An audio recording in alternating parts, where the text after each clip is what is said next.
Megaherzzz.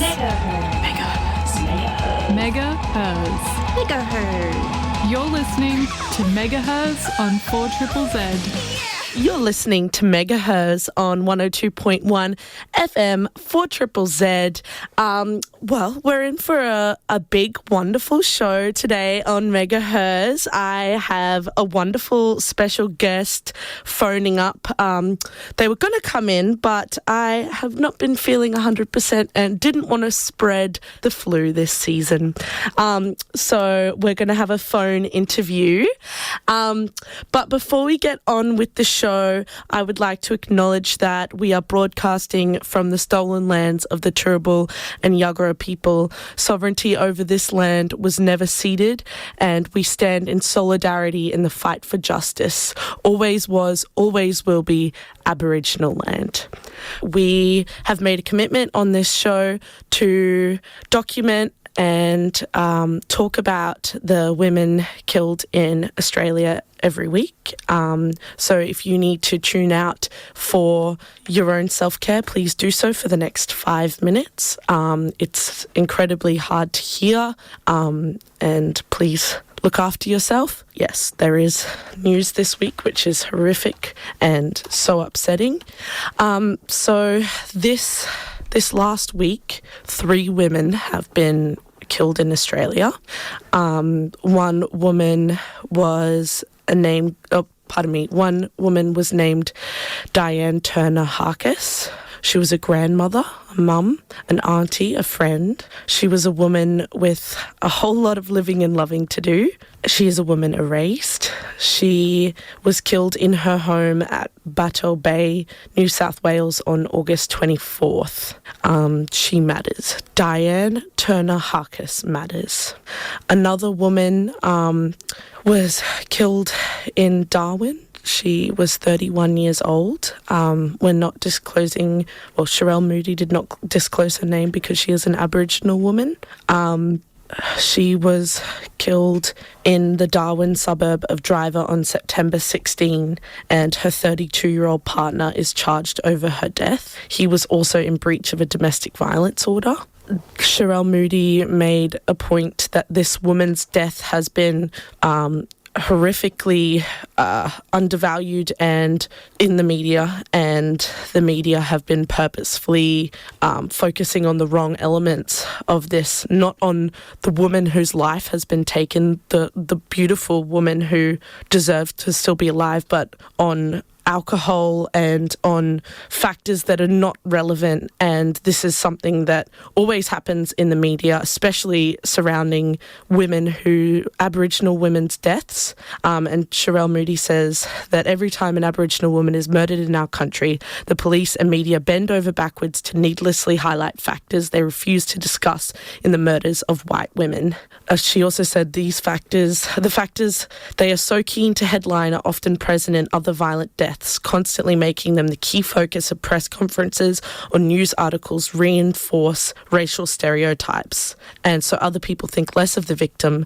They say she was deserving of it. They say she was complicit in her own death, which is just the most horrific thing ever. And we need to keep in mind when we're consuming mainstream media that this is a woman. This is somebody who has been taken off this earth, and it's so important that that we're thinking about the woman and not the horrific misrepresentation in the media. And also, another woman has been killed in Mullumbimby yesterday. Her male partner is charged with her murder. We don't have much information on her as of yet, as it's a very recent femicide. But when we find out more information, we'll let you know next week. I'm sorry to share such terrible news. It's always so horrific. But the work that Sherele Moody is doing is so important. So please, if you have the means to support her, if you have the means just to follow her, please go and do so, because nobody else is reporting on these deaths. And if they are, the mainstream media is grossly manipulating it in a horrible way. So please, if you are also in a dangerous situation, the domestic violence hotline, DV Connect, is 1-800-RESPECT, 1-800-737-732. That's 1-800-737-732. I hope you're all okay. That's such horrific, terrible news. And look after yourself. Take some deep breaths. Are you a woman or non-binary folk with an interest in pinball? Head to Netherworld for Bells and Chimes, a series of meetups that happen around the world, providing a casual, inclusive space to learn and play pinball with like-minded folk. There's no strict format. All you need to do is meet up, grab a drink and play. Netherworld hosts Bells and Chimes monthly on Tuesdays throughout the year. Netherworld are proud sponsors of 4ZZZ. You're listening to Megaherzzz on 4ZZZ, and I have the absolute honour of being joined on the phone by Nikita, who runs Gore Whore, the brand. How are you, Nikita? I'm great. How are you? Good, thank you. So for those listeners who don't know, Gore Whore, well, Nikita is having an event on this Friday, which we'll ask them a little bit more about later. But can you start by introducing yourself for the listeners and tell us a bit about Gore Whore? Yeah, of course. So my name's Nikita. I run Gore Whore, which was birthed on Halloween of last year. So I'm very new. I am a queer feminist artist working, on Miagin lands. I'm a fashion designer making out of upcycled and thrifted clothing, as well as an artist. And my work explores feminism, sensuality, sexuality.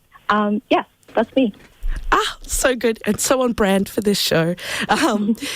So you have a show coming up this Friday called A Siren's Call. Congratulations, by the way. Yay! Can you tell us a bit about what to expect? Yeah, full-on art show. I'm so excited. It's my first time organising something like this. I have over 25 different local artists from Brisbane participating. Some pretty cool people. I love everyone. It is split into 2 sessions at the station in Fortitude Valley. Second session, already sold out. Yay! So if you wanted to come see Gash Hound or Apollo, I'm sorry, you missed out. Too late. But our first session will have Darcy and Freya doing a clarinet cello duet, which is going to be sick. I'm told that there's Studio Ghibli covers happening.